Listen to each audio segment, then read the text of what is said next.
साहब सतनाम। महानुभावों, सदगुरु दरिया साहब कहते हैं कि अज्ञान ही धृतराष्ट्र है और संयम ही संजय है। अज्ञान मन के अंदर रहता है। अज्ञान से आविर्त मन धृतराष्ट्र जन्मांध है। संयम रूपी संजय के माध्यम से वह देखता है, सुनता है, वह समझता है कि परमात्मा ही सत्य है। फिर भी जब तक इससे उत्पन्न मोह रूपी दुर्योधन जीवित है, इसकी दृष्टि सदैव विकारों पर, कौरवों पर रहती है। महानुभावों, शरीर एक क्षेत्र है। जब हृदय देश में दैवी संपत्ति का बाहुल्य होता है, तब यह क्षेत्र धर्म क्षेत्र बन जाता है, और जब इसमें आसुरी संपत्ति का बाहुल्य होता है तो यह कुरुक्षेत्र बन जाता है। कुरु अर्थात करो, यह शब्द आदेश देने वाला है। प्रकृति से उत्पन्न तीनों गुणों द्वारा परवश होकर मनुष्य कर्म करता है। वह क्षण मात्र भी कर्म किए बिना नहीं रह सकता। गुण उससे करा लेते हैं। सो जाने पर भी कर्म बंद नहीं होता। वह भी स्वस्थ शरीर की आवश्यक खुराक मात्र है। तीन गुण को देवता से कीट परत शरीरों में ही बांधते हैं। जब तक प्रकृति और प्रकृति से उत्पन्न गुण जीवित है, तब तक लड़ाई लगा रहेगा, झगड़ा बवाल होता रहेगा। जन्म मृत्यु वाला क्षेत्र, विकारों वाला क्षेत्र कुरुक्षेत्र है, और परम धर्म परमात्मा में प्रवेश दिलाने वाली पुण्यमयी प्रवृत्ति पांडवों का क्षेत्र धर्म क्षेत्र है, जो मनुष्य के मन के अंदर रहता है।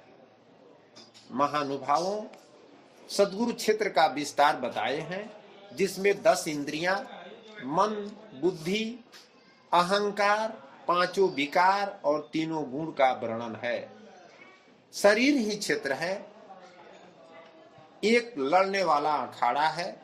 इसमें लड़ने वाली प्रवृत्तियां 2 है, एक दैवी संपत और दूसरी आसुरी संपत। पांडु की संतान और धृतराष्ट्र की संतान, सजातीय और विजातीय प्रवृत्तियां।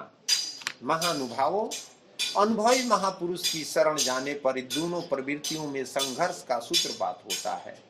यह क्षेत्र क्षेत्र का संघर्ष है, और यही वास्तविक युद्ध है। विश्व युद्धों से इतिहास भरा पड़ा है, किंतु उनमें जीतने वाले को शाश्वत विजय नहीं मिलती। ये तो आपसी बदले हैं। प्रकृति का समन करके प्रकृति से परे की सत्ता का दिग्दर्शन करना और उसमें प्रवेश पाना ही वास्तविक विजय है। यही एक ऐसी विजय है जिसके पीछे हार नहीं है। यही मुक्ति है जिसके पीछे जन्म मृत्यु का बंधन नहीं है। महानुभावों, इस प्रकार अज्ञान से आच्छादित प्रत्येक मन संयम के द्वारा जानता है कि क्षेत्र क्षेत्रज्ञ के युद्ध में क्या हुआ। अब जैसा जिसके उत्थान का है, वैसे उसे दृष्टि आती जाएगी। महानुभावों, द्वैत का आचरण ही द्रोणाचार्य है।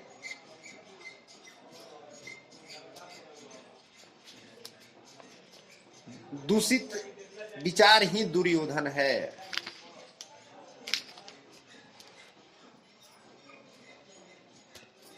और भ्रम ही भीष्म है। महानुभावों, सतगुरु यह समझाने का प्रयास करते हैं कि भीष्म किसे कहते हैं, जो महाभारत के सबसे महान योद्धा थे। तो सतगुरु बता रहे हैं कि भ्रम रूपी पितामह भीष्म है। भ्रम इन विकारों का उद्गम है, अंत तक जीवित रहता है, इसलिए पितामह है। जैसे लड़ाई के मैदान में समूची सेना मर गई, लेकिन पितामह तीर सैया पर जीवित थे। यह है भ्रम रूपी भीष्म। भर्म अंत तक रहता है। इसी प्रकार विजातीय कर्म रूपी कण है, संग्राम विजयी कृपाचार्य है, साधना अवस्था में साधक द्वारा कृपा का आचरण ही कृपाचार्य है।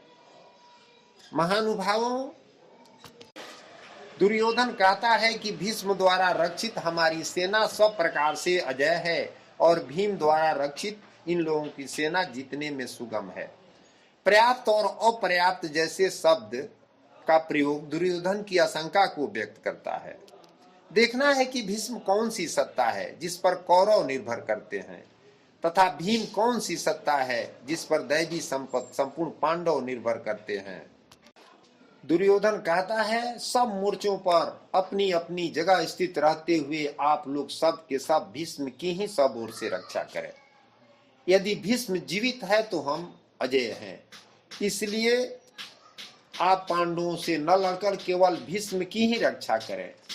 महानुभावों, कैसा योद्धा है भीष्म जो स्वयं अपनी रक्षा नहीं कर पा रहा है, कौरवों को उसकी रक्षा व्यवस्था करनी पड़ रही है। यह कोई बाह्य योद्धा नहीं, ब्रह्म ही भीष्म है। जब तक ब्रह्म जीवित है तब तक विजातीय प्रवृत्ति कौरव अजय है। अजय का अर्थ यह नहीं कि जिसे जीता ना जा सके, बल्कि अजय का अर्थ दुर्जय है, जिसे कठिनाई से जीता जा सकता है। महा अजय संसार रिपु, जीत सके सो वीर। यदि भ्रम समाप्त हो जाए तो अविद्या अस्तित्व विहीन हो जाए। मोह इत्यादि जो आंशिक रूप से बचे भी हैं शीघ्र ही समाप्त हो जाएंगे। भीष्म की इच्छा मृत्यु थी, इच्छा ही ब्रह्म है।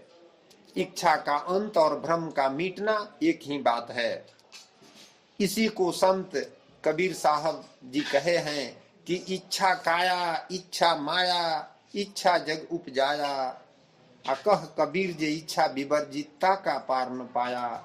जहाँ भ्रम नहीं होता वह अपार और अव्यक्त है। इस शरीर के जन्म का कारण इच्छा है। इच्छा ही माया है और इच्छा ही जगत की उत्पत्ति का कारण है। कबीर साहब कहते हैं, जो इच्छाओं से सर्वथा रहित है, तिनका पार न पाया, वे अपार अनंत असीम तत्व में प्रवेश पा जाते हैं। जो कामनाओं से रहित आत्मा में स्थिर आत्म स्वरूप है, उसका कभी पतन नहीं होता, वह ब्रह्म के साथ एक हो जाते हैं। आरंभ में इच्छाएं अनंत होती हैं और अंतोगत्वा परमात्मा प्राप्ति की इच्छा शेष रहती है। जब यह इच्छा भी पूरी हो जाती है तब इच्छा भी मिट जाती है। यदि उससे भी कोई बड़ी वस्तु होती तो आप उसकी इच्छा अवश्य करते। जब उससे आगे कोई वस्तु है ही नहीं तो इच्छा किसकी होगी। जब प्राप्त होने योग्य कोई वस्तु अप्राप्त न रह जाए तो इच्छा भी समूल नष्ट हो जाती है और इच्छा के मिटते ही भ्रम का सर्वथा अंत हो जाता है। यही भीष्म की इच्छा मृत्यु है। इस प्रकार भीष्म द्वारा रक्षित दुर्योधन की सेना सब प्रकार से अजय है। जब तक ब्रह्म है तब तक अविद्या का अस्तित्व है। ब्रह्म शांत हुआ तो अविद्या भी समाप्त हो जाती है। महानुभावों, सतगुरु कहते हैं कि भर्म से तीरथ है, भर्म से व्रत है, भर्म से मंडी रहा जगराता, भरम से जाती है, भरम से पाती है, भरम जनेऊ खोजे कुल नाता। कह दरिया जिनी भरम तेजा सुतो पूर्ण ब्रह्म अखंडित राता। यानी ये सब भ्रम है, ये सब भ्रम दूर हो जाएगा संसार का, तब यह आत्मा परमात्मा में मिल जाएगा और इसकी मुक्ति हो जाएगी। महानुभावों, आइए हम लोग महाभारत के द्वारा समझे कि भगवान श्री कृष्णचंद्र जी पितामह भीष्म को किस तरह से ज्ञान देते हैं। पितामह भीष्म बड़े ही शक्तिशाली और ज्ञानी थे। उसके बाद भी भगवान उसमें बताए हैं कि पितामह आपको ज्ञान नहीं है, आप अज्ञानी है। आइए इस बात को हम लोग महाभारत के द्वारा समझें। कुरुक्षेत्र के मैदान में जहां लड़ाई हो रही है वहां पर पितामह भीष्म कहते हैं, जो भी हस्तिनापुर के विरुद्ध शस्त्र उठाएगा, अस्त्र उठाएगा, उसका वध करना ही होगा। यह सुन करके भगवान श्री कृष्णचंद्र जी कहते हैं, आप यथार्थ कह रहे हैं महामहिम।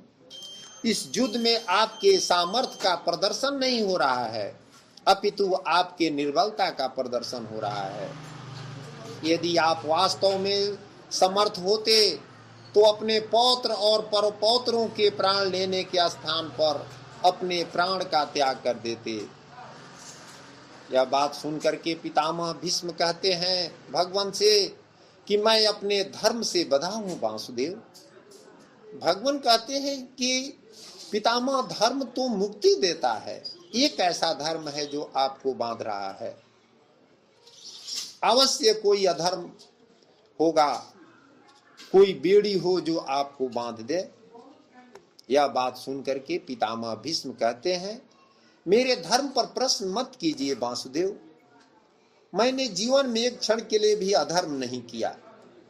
अपने पिता के दिए हुए वचन का पालन करते हुए वही सब किया जो आवश्यक था। भगवान कहते हैं कि आप अपने व्यक्तिगत धर्म के लिए समग्र संसार को कष्ट में, संकट में डाल रहे हैं। इसे चरित्र की शक्ति नहीं कहा जा सकता। चरित्र तो वो होता है जो प्रति क्षण दूसरे के कल्याण का विचार करता है। आपका चरित्र भी मिथ्या है और आपका धर्म भी मिथ्या है। महानुभावों, कुरुक्षेत्र के मैदान में भगवान श्री कृष्ण चंद्र जी विश्व विजयी भीष्म पितामह से कहते हैं कि आपका चरित्र मिथ्या है और आपका धर्म भी मिथ्या है। यानी आपका चरित्र भी अच्छा नहीं है और आप धार्मिक भी नहीं है। यह बात सुनकर के पितामह के हृदय में आग लग जाता है और पितामह भीष्म क्रोधित होकर कहते हैं कि वासुदेव आप मर्यादा भंग कर रहे हैं। मैं आपका सम्मान करता हूं, किंतु दूसरों के धर्म को मिथ्या कहने का आपका कोई अधिकार नहीं है। मेरा धर्म सत्य है और इसलिए मुझे कोई पराजित नहीं कर सकता, कोई भी नहीं।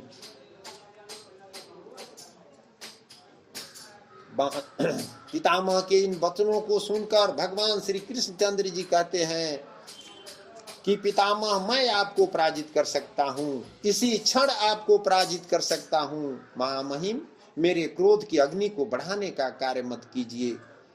ऐसा कोई धातु नहीं जो अग्नि में तप कर पिघल न जाए। ऐसा कोई प्रण, कोई श्राप, कोई आशीर्वाद नहीं जिसे मैं निपटा न सकूं। आप पृथ्वी के सुख और नियति की योजनाओं में बाधा बनकर खड़े हैं। अब जब आपने शस्त्रों का त्याग नहीं किया तो मैं अवश्य आपका वध कर दूंगा। आपका वध करने हेतु मुझे किसी शस्त्र की भी आवश्यकता नहीं। रथ के पहिए से भी मैं आपका वध कर सकता हूं। महानुभावों, भगवान के इन वचनों को सुनकर पितामह भीष्म क्रोधित होकर के भगवान श्री कृष्ण के ऊपर रथ अपना तीर चला देते हैं, लेकिन उनका तीर भगवान के पास जाकर फिर लौट जाता है, लगता नहीं है। यह देख करके पितामह आश्चर्यचकित होते हैं और भगवान से कहते हैं कि मेरे तीर आप तक क्यों नहीं पहुंच रहा वासुदेव। भगवान कहते हैं कि मैं ना वासुदेव कृष्ण हूं और मैं ना जदुवंशी हूं, मैं नहीं मानव हूं, मैं परब्रह्म हूं। महामहिम भीष्म, मैं ही सत्य, ज्ञान और धर्म हूं, मैं ही सब कुछ हूं। मेरी ही अनुमति से आप युद्ध कर रहे हैं और मेरी ही अनुमति से आप जीवित हैं। मेरी ही अनुमति से आप मृत्यु को प्राप्त होगे। यह सुनकर के पितामह भीष्म कहते हैं कि मुझे क्षमा कर दीजिए वासुदेव, मैं आपके वास्तविक स्वरूप को नहीं जानता था, अनभिज्ञ था। आप अवश्य मेरा वध कर सकते हैं, किंतु आप मेरा वध करने हेतु अपनी प्राण को त्यागने के लिए तज्ज हैं। अवश्य ही कोई मेरा महान दोष होगा। क्या दोष है मेरा वासुदेव, बताइए। महानुभावों, पितामह भीष्म के इस तरह पूछने पर भगवान श्री कृष्ण चंद्र जी कहते हैं कि पितामह, अज्ञान आपका दोष है। महामहिम, आपने धर्म के वास्तविक रूप को जानने का तो कभी प्रयास ही नहीं किया। करुणा के छत्र तले जब तक संसार समुद्र में समा नहीं जाता तब तक समाज में धर्म अधूरा रहता है। किंतु केवल आपने अपने परिवार का विचार किया, संसार के कल्याण का तो विचार ही नहीं किया आपने, इसलिए आपका त्याग स्वार्थ का ही रूप है। यह बात सुन करके महामहिम भीष्म कहते हैं कि भगवान, मैं अपने पिता के सुख हेतु राज का त्याग किया, आजीवन ब्रह्मचर्य की प्रतिज्ञा ली, इसमें मेरा कोई स्वार्थ नहीं था वासुदेव। भगवान कहते हैं ब्रह्मचर्य की प्रतिज्ञा और राज सिंहासन का त्याग अवश्य महान कार्य था महामहिम, किंतु आपने समाज के प्रति अपने उत्तरदायित्व का त्याग क्यों कर दिया महामहिम।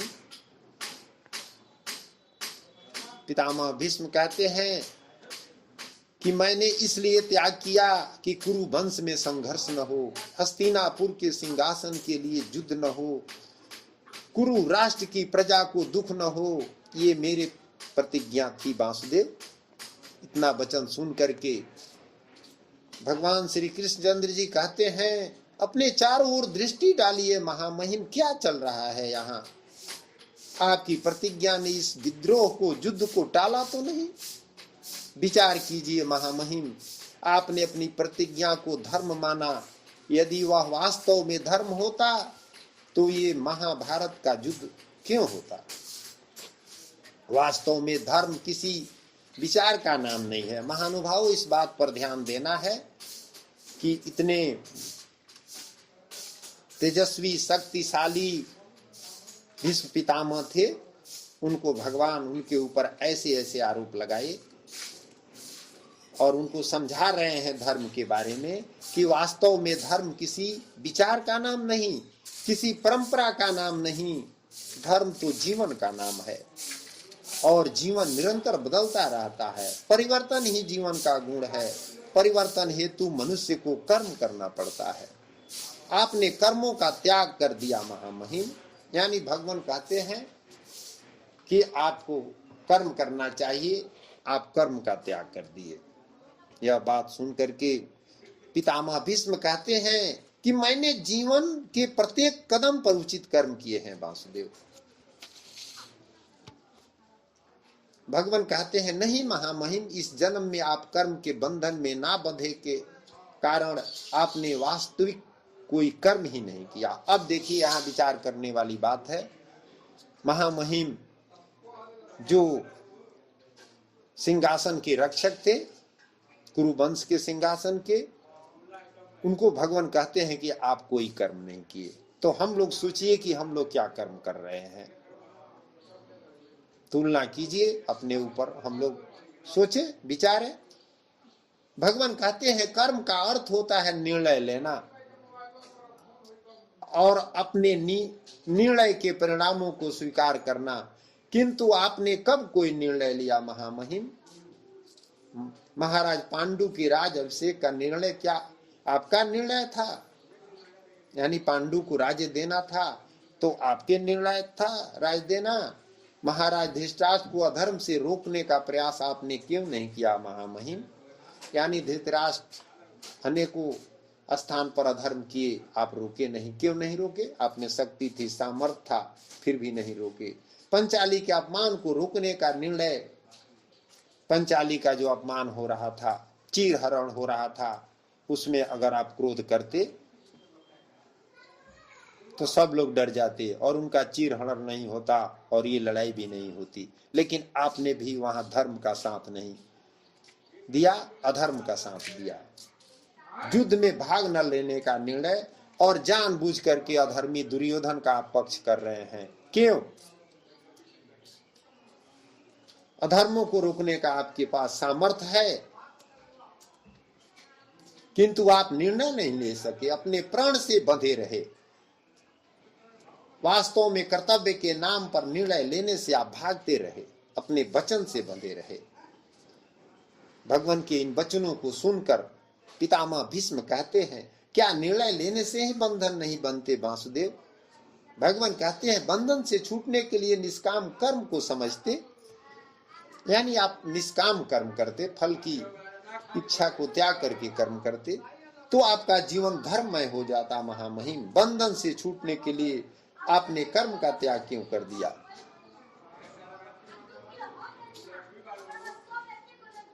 कर्म के फल का त्याग करते, यानी हमें कर्म करना है लेकिन कर्म के फल का त्याग करना है, यह भगवान समझा रहे हैं।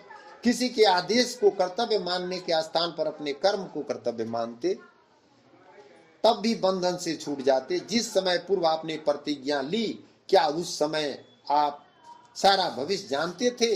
भगवान समझा रहे हैं कि जिस समय आपने प्रतिज्ञा ली कि मैं जो है सो आजीवन ब्रह्मचर्य का पालन करूंगा, राज सिंहासन की रक्षा करूंगा, उस समय आप जानते थे कि समय कैसा आएगा, इस पर कैसे राजा बैठेगा शासन करने के लिए। परिस्थितियां बदल गई महामहिम, समय में परिवर्तन आ गया, किंतु आपने अपनी प्रतिज्ञा नहीं तोड़ी। समय बदल गया, परिस्थितियां बदल गई, लेकिन आपने अपनी प्रतिज्ञा नहीं तोड़ी, ना ही किसी परिवर्तन को स्वीकार किया। उसी का परिणाम है आज ये युद्ध हो रहा है। पितामह भीष्म कहते हैं भगवान से कि प्रतिज्ञा का कोई मोल नहीं वासुदेव। भगवान कहते हैं प्रतिज्ञा का मूल्य है अवश्य, जिस प्रतिज्ञा से सारे समाज को लाभ हो उसका मूल्य अवश्य है, किंतु जिस क्षण मनुष्य को हानि पहुंचने लगे उसी क्षण उस प्रतिज्ञा को तोड़ना अनिवार्य हो जाता है महामहिम।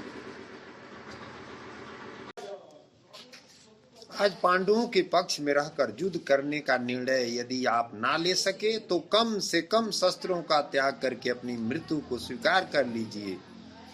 यह बात सुन करके पितामह भीष्म कहते हैं भगवान से कि मैं स्वीकार करता हूं वासुदेव, आपके द्वारा मृत्यु हो, परम सौभाग्य होगा मेरा अंत कर दीजिए वासुदेव।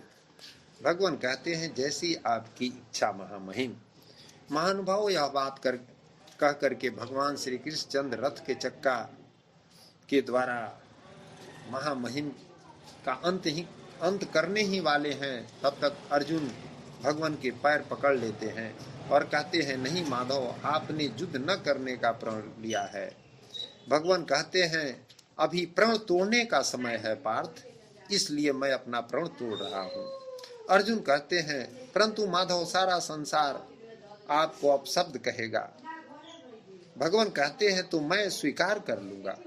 लड़ाई का अंत होते होते मुझे कितने अपशब्दों को स्वीकार करना पड़ेगा आप नहीं जानते, किंतु उसका मुझे कोई सुख या दुख नहीं।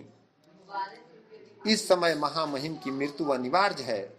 अर्जुन कहते हैं नहीं माधव, मैं सारे मोह को त्याग कर पितामह से युद्ध करूंगा, परंतु मेरे कारण माधव आप अपने मस्तक पर इतने बड़ा लांछन मत लीजिए। यदि मेरे कारण ऐसा हुआ तो उसी क्षण मेरे प्राण निकल जाएंगे। माधव मेरी विनती स्वीकार कीजिए। अर्जुन के वचन को सुन करके भगवान श्री कृष्ण चंद्र जी अपना रथ का चक्का जमीन पर रख दिए। महानुभावों, हम सभी अभी महाभारत के माध्यम से देखे समझे कि महारथी भीष्म को भगवान कृष्ण कैसे समझा रहे हैं।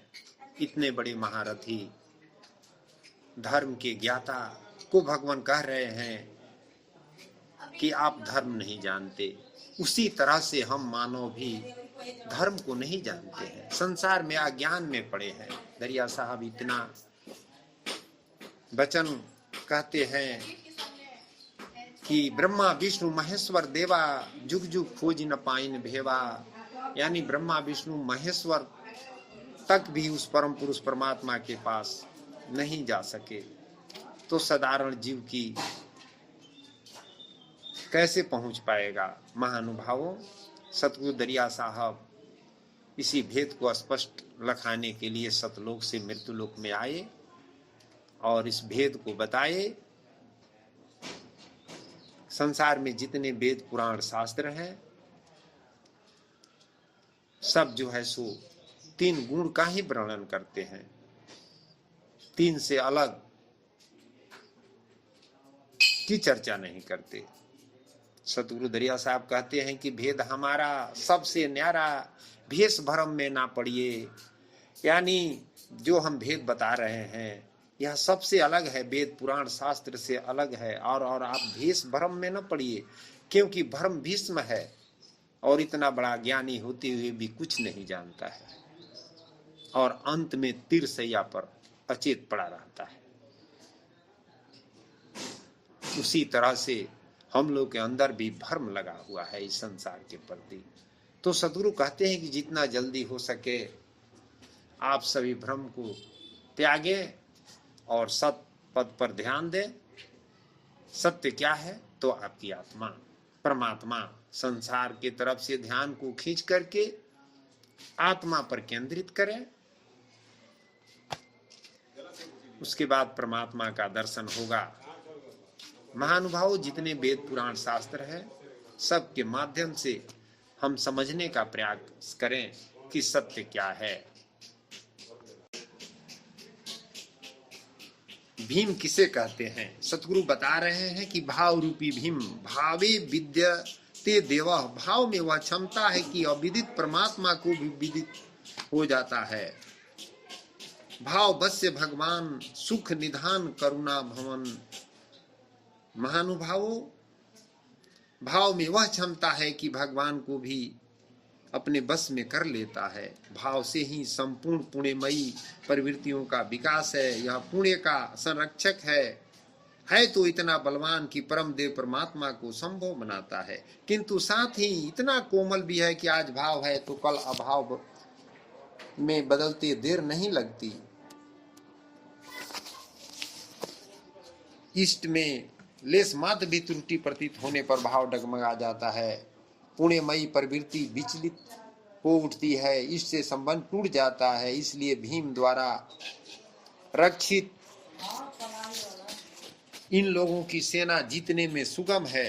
दुर्योधन ऐसा महाभारत में कहे हैं।